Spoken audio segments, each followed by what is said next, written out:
Again to read chapter 44 and 45. Stanley tried to sleep, not knowing when he'd get the chance again. He heard the showers and later the sounds of dinner. He heard the creaking of the wrecked door room. His fingers drummed against the side of his hole. He heard his own heart beat. He took a drink from the canteen. He had given Zero the water jars, and they each had a good supply of onions. He wasn't sure how long he'd remain in the hole, maybe 5 hours. He was surprised when he heard Zero whispering for him to wake up. He didn't think he'd fallen asleep. If he had, he thought it must have been for at least 5 minutes, although when he opened his eyes, he was surprised at how dark it was. There was only one light on in the camp, and that was in the office. The sky was cloudy, so there was very little starlight. Stanley could see a sliver of the moon, which appeared and disappeared among the clouds. He carefully led Zero to the hole, which was hard to find in the darkness. He stumbled over a pile of dirt. At least I think that's what it was. "I think this is it," he whispered. "You think?" "It is," said Stanley, sounding more certain than he was. He climbed down. Zero handed him the shovel. Stanley stuck the shovel into the dirt at the bottom of the hole and stepped onto the blade. He felt it sink beneath his weight. He scooped out some dirt and tossed it off to the side. Then he brought the shovel back down. Zero watched for a smile. "I'm going to try to refill the water jars," he said. Stanley took a deep breath and exhaled. "Be careful," he said, and then he continued digging. It was so dark, he couldn't even see the end of his shovel. For all he knew, he'd be digging up gold and diamonds and didn't even know it. He brought each shovel close to his face so he could try to see if there was anything there before dumping it out of the hole. As he made the hole deeper, it became harder to lift the dirt up and out. It was 5 feet deep before he even started. He decided to use his efforts to make the hole wider instead. That made more sense, he told himself. If Kate Barlow had buried a treasure chest, she would probably have been able to dig much deeper. She probably wouldn't have been able to dig much deeper, so why should he? Of course, Kate Barlow probably had a whole gang of thieves helping her. "You want some breakfast?" Stanley jumped at the sound of Zero's voice. He hadn't heard him approach. Zero handed down a box of cereal. Stanley carefully poured some cereal into his mouth. He didn't want to put his dirty hands into the box. He nearly gagged on the ultra-sweet taste.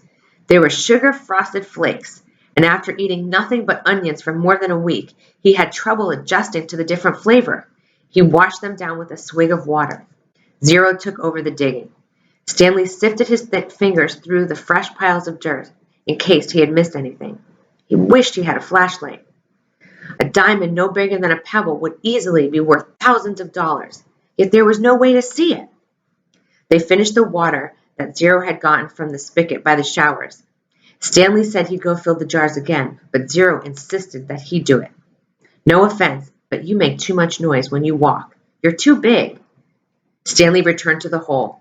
As the hole grew wider, parts of the surface kept caving in. They were running out of room. To make it much wider, they would have to first move some of the surrounding dirt piles out of the way. He wondered how much time they would have before the camp woke up. "How's it going?" Zero asked when he returned with water. Stanley shrugged one shoulder. He brought the shovel down to the side of the hole, shaving off a slice of the dirt wall. As he did this, he felt the shovel bounce off something hard. "What was that?" Zero asked. Stanley didn't know. He moved his shovel up and down the side of the wall. As the dirt chipped and flaked away, the hard object became more pronounced. "Ooh, what was it?" He was sticking out of the side of the hole, about 1.5 feet from the bottom. He felt it with his hands. "What is it?" Zero asked. He could just feel a corner of it. Most of it was still buried. It had a cool, smooth texture of metal. "I think I might have found the treasure chest," he said. His voice was filled with astonishment. "Really?" asked Zero. "I think so," said Stanley.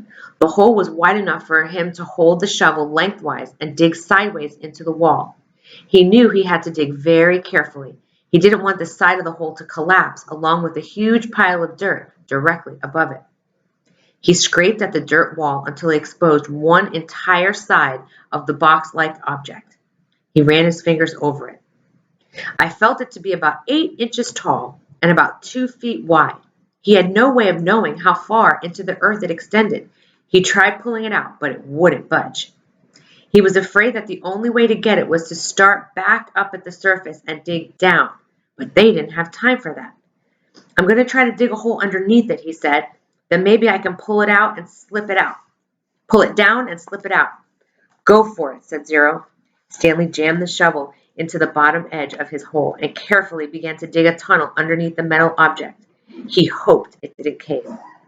Occasionally he'd stop, stoop down, and try to feel for the edge of the box. But even when the tunnel was as long as his arm, he still couldn't feel the other side. Once again, he tried to pull it out, but it was firmly in the ground. If he pulled too hard, he feared he'd cause a cave-in. He knew that when he was ready to pull it out, he would have to do it quickly before the ground above it collapsed. As his tunnel grew deeper and wider and more precocious, Stanley was able to feel the latches on one end of the box and then a leather handle. It wasn't really a box. I think it was some kind of metal suitcase, he told Zero. Can you pry it loose with the shovel? Zero suggested. I'm afraid the side of the hole will collapse. You might as well give it a try, said Zero. Stanley took a sip of water. Might as well, he said. He forced the tip of the shovel between the dirt and the top of the metal case and tried to wedge it free. He wished he could see what he was doing.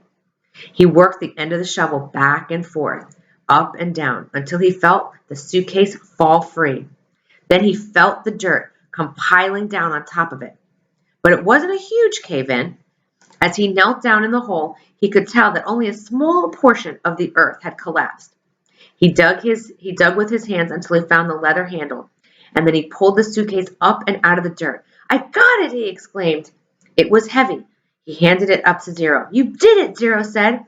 Taking it from him, we did it, said Stanley. He gathered his remaining strength and tried to pull himself out of the hole. Suddenly, a bright light was shining in his face. Thank you, said the warden. You boys have been a big help. I did not see that coming. Okay, we're going to read 45. The beam of the flashlight was directed away from Stanley's eyes and onto Zero, who was sitting on his knees. The suitcase was in his lap. Mr. Pendanski was holding the flashlight. Mr. Sir stood next to him with his gun drawn and pointed in the same direction. Mr. Sir was barefoot and bare-chested, wearing only his pajama bottoms. The warden moved toward Zero. She was also in her bedclothes, wearing an extra long t-shirt. Unlike Mr. So, however, she also had on her boots. Mr. Pendanski was the only one fully dressed. Perhaps he was the one on guard duty. Off in the distance, Stanley could see 2 more flashlights bobbing toward them in the darkness. He felt helpless in the hole. You boys arrived just in the nick, the warden started to say. She stopped talking and she stopped walking. Then she slowly backed away. A lizard had crawled up and out of the suitcase. Its big red eyes glowed in the beam of the flashlight. Its mouth was open, and Stanley could see its white tongue moving in and out between its black teeth. Zero sat as still as a statue. A second lizard crawled up and over the side of the suitcase and stopped less than half an inch away from Zero's finger. Zero was afraid to look and afraid not to. He wondered if he should try to scramble out of the hole before the lizards turned on him, but he didn't want to cause any commotion. The second lizard crawled across Zero's fingers and halfway up his arm. It occurred to Stanley that the lizards were probably on the suitcase when he handed it to Zero. There's another one, gasped Mr. Pendanski. He shined the flashlight on the box of Frosted Flakes, which lay on the side beside Stanley's hole. A lizard was crawling out of it. The light also illuminated Stanley's hole. He glanced downward and had to force himself to suppress a scream. He was standing in a lizard's nest. Ooh! He felt the scream explode inside of him. He could see 6 lizards. They were 3 on the ground, 2 on his left leg, and 1 on his right sneaker. He tried to remain very still. Something was crawling up the back of his neck. Ooh. 3 other counselors approached the area. Stanley heard one say, "What's going?" and then whisper, "Oh my God." "What do we do?" asked Mr. Pendanski. "We wait," said the warden. "It won't be very long." "At least we'll have a body to give that woman," said Mr. Pendanski. "She's going to ask a lot of questions," said Mr. Sir, "and this time she'll have the A.G. with her." "Let her ask her questions," said the warden. "Just so long as I have the suitcase, I don't care what happens. Do you know how long—" Her voice trailed off, then started up again. "When I was little, I'd watch my parents dig holes every weekend and holiday. When I got bigger, I had to dig too, even on Christmas." Stanley felt tiny claws dig into the side of his face as the lizard pulled itself off his neck and sat just past his chin. "It won't be long now," said the warden. Stanley could hear his heartbeat.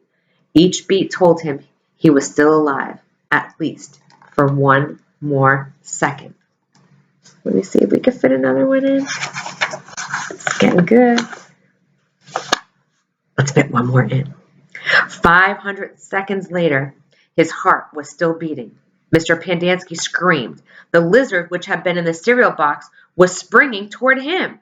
Mr. Sir shot it in midair. Stanley felt the blast shatter in the air around him. The lizard scurried frantically across his body. He did not flinch. A lizard ran right across his mouth. He glanced at Zero, and Zero's and his eyes met. Somehow they were both still alive, at least for one more second, one more heartbeat. Mr. Sir lit a cigarette. "I thought you quit," said one of the other counselors. "Yeah, well, sometimes sunflower seeds just don't cut it." He took a long drag on his cigarette. I'm gonna have nightmares for the rest of my life." "Maybe we should just shoot them," suggested Mr. Pendanski. "Who?" asked the counselor. "The lizards or the kids?" Mr. Pendanski laughed grimly. "The kids are going to die anyway." He laughed again. "At least we get plenty of graves to choose from." "We've got time," said the warden. I've waited for this a long time." Her voice started to trail off. Stanley felt a lizard crawl in and out of his pocket. "We're going to keep our story simple," said the warden. "The woman's going to ask a lot of questions. The AG will most likely initiate an investigation. So this is what happened. Stanley tried to run away in the night, fell in a hole, and the lizards got him. That's it. We're not even going to give them Zero's body. As far as anyone knows, Zero doesn't even exist. Like Mom said, we've got plenty of graves to choose from." "Why would he run away if he knew he was getting released today?" asked Mr. Pendanski. "Who knows? He's crazy. That's why we couldn't release him yesterday. He was delirious, and when we had to keep watch over him so he wouldn't hurt himself or anyone else." "She's not going to like it," said Mr. Pendanski. "She's not going to like anything we tell her," said the warden. She stared at Zero and at the suitcase. "Why aren't you dead yet?" she asked. Stanley only half listened to the talk of the counselors. He didn't know who that woman or who AG meant. He didn't even realize they were initials. It sounded like AG. His mind was focused on the tiny claws that moved up and down in his skin and through his hair. He tried to think about other things. He didn't want to die with images of the warden, Mr. Sir, and the lizards etched into his brain. Instead, he tried to see his mother's face. His brain took him back to a time when he was very little, all bundled up in a snowsuit. He and his mother were walking hand in hand, mitten in mitten, when they both slipped on some ice and fell and rolled down a snow-covered hill. They ended up at the bottom of the hill. He remembered he almost cried, but instead he just laughed, and his mother laughed too. He could feel the same light-headed feeling he felt then, dizzy from rolling downhill. He felt the sharp coldness of the snow against his ear. He could see flecks of snow on his mother's bright and cheery face. This is where he wanted to be when he died. "Hey, caveman, guess what?" said Mr. Sir. "You're innocent after all. I thought you'd like to know that. Your lawyer came here yesterday. Too bad you weren't here." The words meant nothing to Stanley, who was still in the snow. He and his mother climbed back up the hill and rolled down again, and this time on purpose. Later they had hot chocolate with lots of melted marshmallows. "It's getting close to 4:30, said Mr. Pendanski. "They'll be waking up." The warden told the counselors to return to the tents. She told them to give the campers breakfast and make sure they didn't talk to anyone. As long as they did as they were told, they wouldn't have to dig any more holes. If they talked, they would be severely punished. How should we say they will be punished? One of the counselors asked. Let them use their imagination, said the warden. Stanley watched the counselors return to the tents, leaving only the warden and Mr. Sir behind. He knew the warden didn't care whether the campers dug any more holes or not. She found what she was looking for. He glanced at Zero. A lizard was perched on his shoulder. Zero remained perfectly still, except for his right hand, which slowly formed into a fist. Then he raised his thumb, giving Stanley the thumbs up sign. Stanley thought back to what Mr. Sir had said to him earlier, and bits of the conversation he had overheard. He tried to make sense of it. Mr. Sir said something about a lawyer, but Stanley knew his parents couldn't afford a lawyer. His legs were sore from remaining rigid for so long. Standing still was more strenuous than walking. He slowly allowed himself to lean against the side of the hole. The lizards didn't seem to mind. We're going to stop there and find out what happened.